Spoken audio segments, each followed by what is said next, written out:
Métro, partenaire des restaurateurs et commerçants indépendants, vous présente Sud Radio 10h-11h, Ferniaud fait le marché. Bonjour à tous les amis, un bon dimanche. Est-ce que vous avez faim ? Ah, j'espère, hein. Ah, c'est pas la peine de vous être nourri avant de venir à l'émission, vous le savez, hein. Ce matin, on va parler de belles et de bonnes choses, de belles et de bonnes personnes. Tout ça s'accorde en un seul panier, bien rempli, vous allez le voir. On va commencer par faire le portrait d'une sublime cuisinière. Oui, une cuisinière hors norme. Et puis, tout de suite après, on s'occupera de deux grands concours dans la deuxième partie d'émission. Deux grands concours qui m'ont occupé la semaine qui vient de s'écouler. Mais on commence tout de suite à plonger dans les pages. Sud Radio, Ferniaud fait le marché. La sortie d'un livre dont le titre est Olympe. Olympe est le prénom. C'est le prénom d'Olympe Versini que j'ai la joie de recevoir ce matin. Bonjour Olympe. Bonjour. Et avec on va dire sa biographe de circonstance. Oui. Bah oui, pour le coup, hein, puisque c'est elle qui a œuvré pour sortir ce livre Olympe, une cuisinière libre. C'est Anne Etor. Bonjour Anne. Bonjour Vincent. Alors, on présente l'une et l'autre, toutes les deux d'ailleurs, auteurs, autrices, je sais plus comment on dit. Moi, j'aime bien auteur avec un E à la fin. Autrice, de livres, quand même censément vraiment autour de l'alimentation et de la cuisine, hein, on peut le dire. Le roman, c'est pas votre truc, ça tombe bien parce que c'est ce qui m'intéresse. Et là, vous venez donc, Anne Etor, de travailler d'arrache-pied pour ce que j'appelle une biographie, mais en fait, c'est plutôt le parcours de vie d'une cuisinière atypique. Oui, moi je dis que ce sont les histoires d'Olympe. Ouais. C'est des moments de la vie d'Olympe. En fait, j'ai choisi de partager 8-9 moments de sa vie. Ah bah voilà, et c'est les chapitres du livre. Ce sont les chapitres effectivement, du livre. On progresse chronologiquement un petit peu d'ailleurs, largement. Très chronologique. Alors, avant de laisser Olympe s'exprimer sur elle-même et sur ses goûts, et croyez-moi, c'est très intéressant. Je vais vous demander, Anne, puisque vous l'avez fréquenté pas mal, Olympe, hein, pour écrire ce livre, présentez-nous en quelques mots qui est Olympe Versini. Alors, Olympe Versini est la plus jeune femme chef étoilée de France. Elle est la première femme à avoir fait des recettes de télévision en direct à la télévision. Ouais. Elle est sans doute la première femme aussi à avoir eu une émission de radio quotidienne, en tout cas une rubrique quotidienne à la radio sur France Inter, où elle racontait des recettes de cuisine. Et c'est pas une mince affaire, hein, de raconter sans le secours de l'image, donc faut avoir un pouvoir d'évocation. Exactement. On va en parler. Elle a été chroniqueuse aussi dans deux magazines, au Figaro et dans le magazine Intimité. Elle a été chef donc d'un restaurant étoilé, elle a été chef d'un bistrot, elle a été chef des bains-douches, elle a été chef du Virgin Megastore. On peut dire qu'elle a à peu près tout fait, hein, dans ce qui touche à la restauration et à la belle cuisine. Elle a tout fait et elle a tout fait avant tout le monde. Voilà. Alors Olympe, moi je suis ravi de vous avoir, on se connaît depuis un moment. Un certain temps, Vous connaissiez mon papa, hein, votre papa et votre maman. Voilà, qui au début, je dirais, de votre carrière, à la fin des années 70, début 80, vantait vos mérites, comme tout le monde d'ailleurs.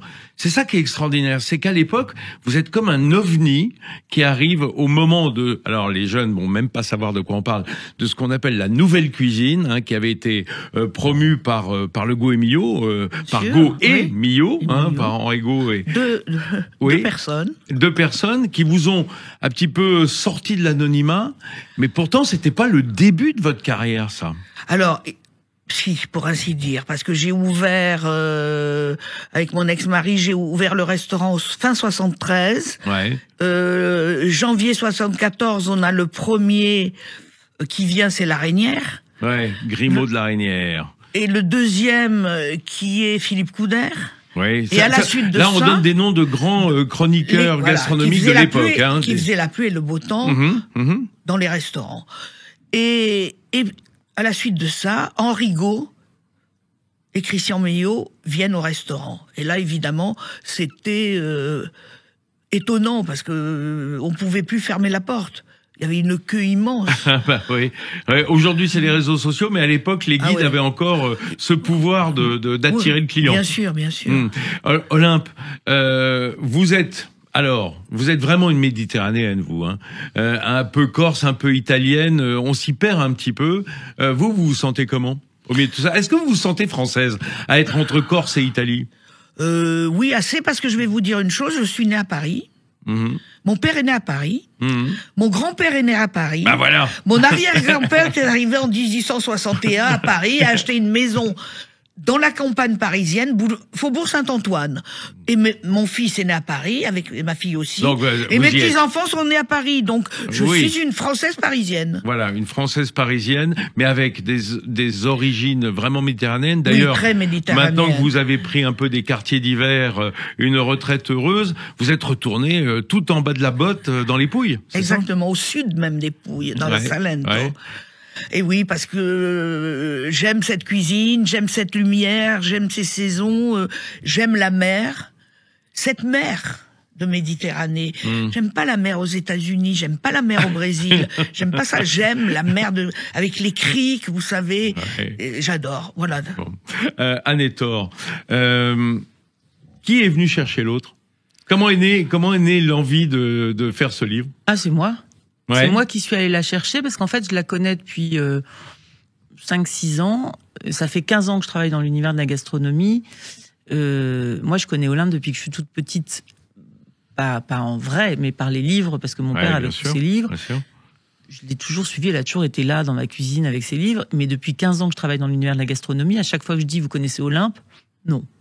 Alors, ça vous a énervé. Pas tout le monde, mais la nouvelle génération ne sait plus. Donc ça m'a pas énervé, ça m'a un petit peu chatouillé. Et puis après, j'ai rencontré Olympe, et puis on est devenues copines. Et puis un jour, je me suis dit, mais en fait, il faut que je raconte la vie de cette femme, parce que plus on se fréquentait, plus elle me racontait d'histoires, plus je me disais, ce n'est pas possible qu'on ne sache pas qui elle est. Et un jour, je lui ai dit, j'ai envie d'écrire un livre sur toi. J'étais pas très enfin, c'est pas que j'étais pas à l'aise, mais j'avais un peu peur qu'elle me dise non, en fait. En vrai, je me disais, elle peut me dire, oh non, j'ai pas envie, ça m'emmerde. Et quand elle m'a dit oui, je me suis dit, super, faut que je trouve un éditeur. J'ai une éditrice formidable qui s'appelle Lisa Graal, qui a dit oui. Et je suis très heureuse d'avoir pu rendre hommage à Olympe. Et surtout, ce qui est génial, c'est que le livre a du succès. Et du coup, ça fait caisse de résonance avec mon projet initial, qui était qu'on n'oublie pas Olympe et qu'on sache qui elle est. Là, je pense qu'il faut vraiment vivre dans une grotte pour pas savoir qui elle est en ce moment. Olympe, est-ce que ce livre, c'est vous? Est-ce que ça vous ressemble? Ah oui. Parce que on s'est pas quitté pendant une année. Elle me connaît presque par cœur. On a un peu le même caractère sur certaines choses. Ouais, j'allais dire les bons et les mauvais côtés, parce que exactement. C'est une personnalité qui peut être clivante, Olympe, hein, parce qu'elle est engagée en tout, en quelque sorte. Elle est libre. Ouais. Elle est libre. La liberté, ça fait peur, hein, aux autres. Elle est libre, mais en même temps,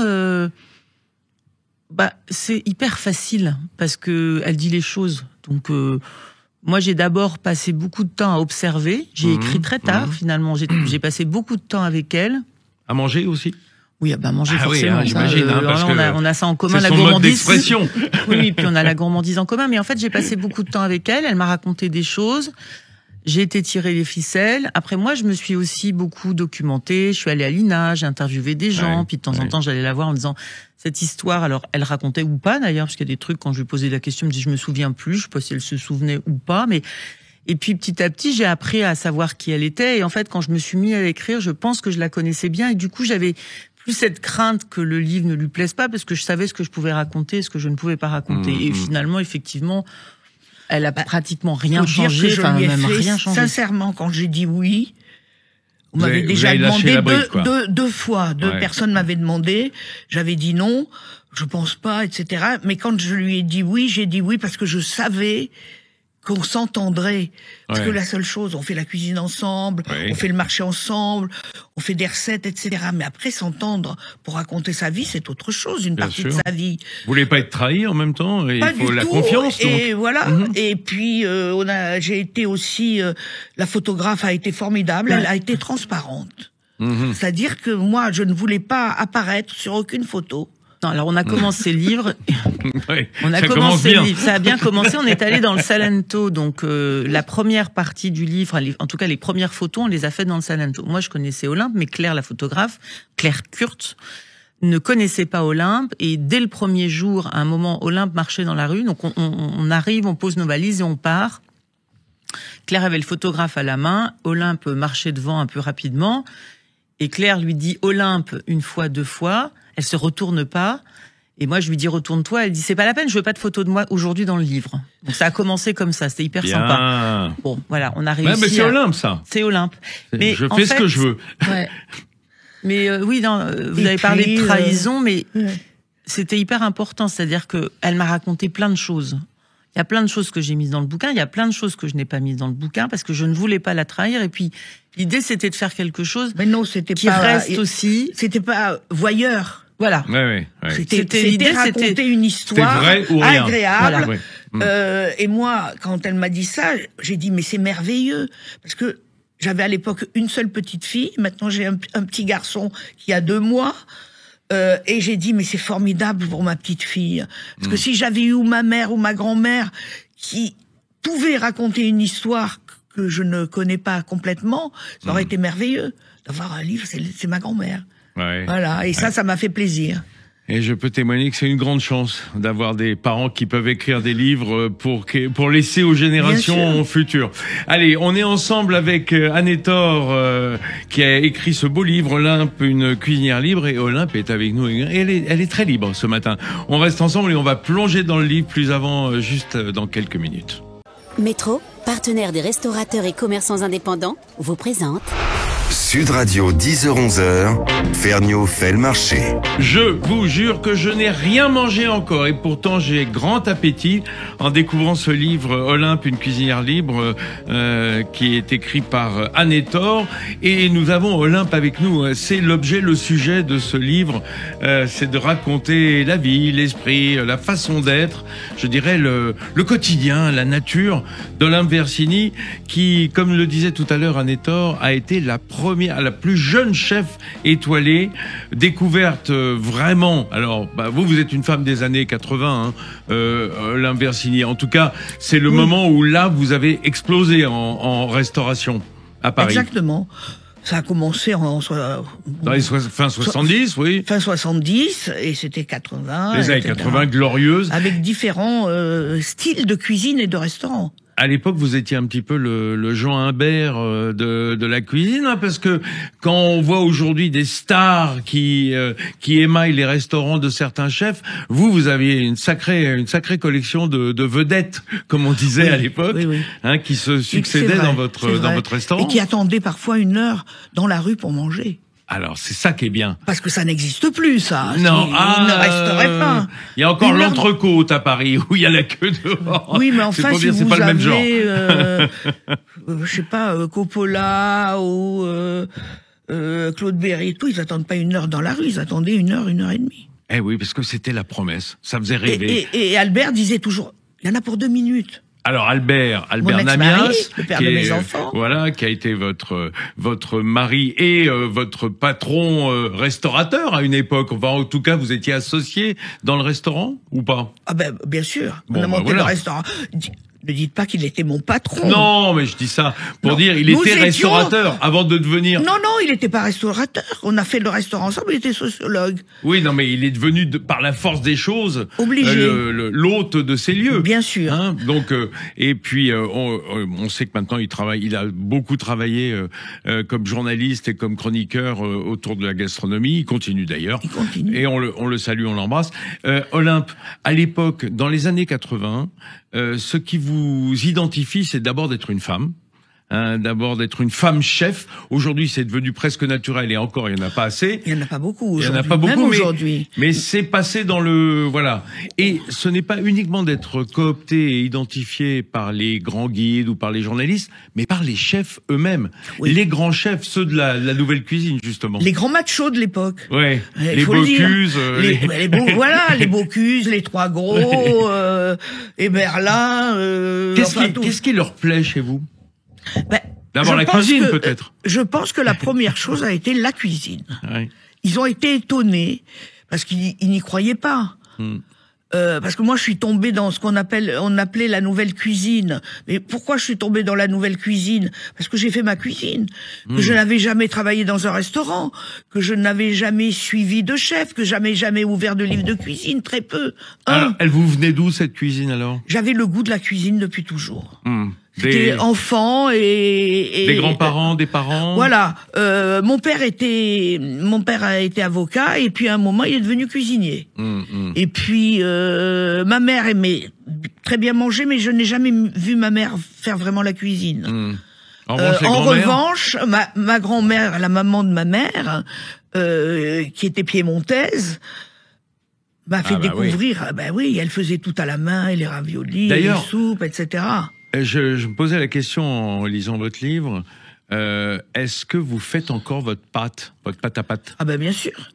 C'est presque comme un exercice quotidien. Enfin, je veux dire, quotidien non, mais quotidien non, parce qu'il y a quand même aussi des très bonnes pâtes. Qu'on peut faire. Moi, je fais pas j'adore les pâtes, j'en mange souvent, mais je fais pas les pâtes tous les jours pour manger.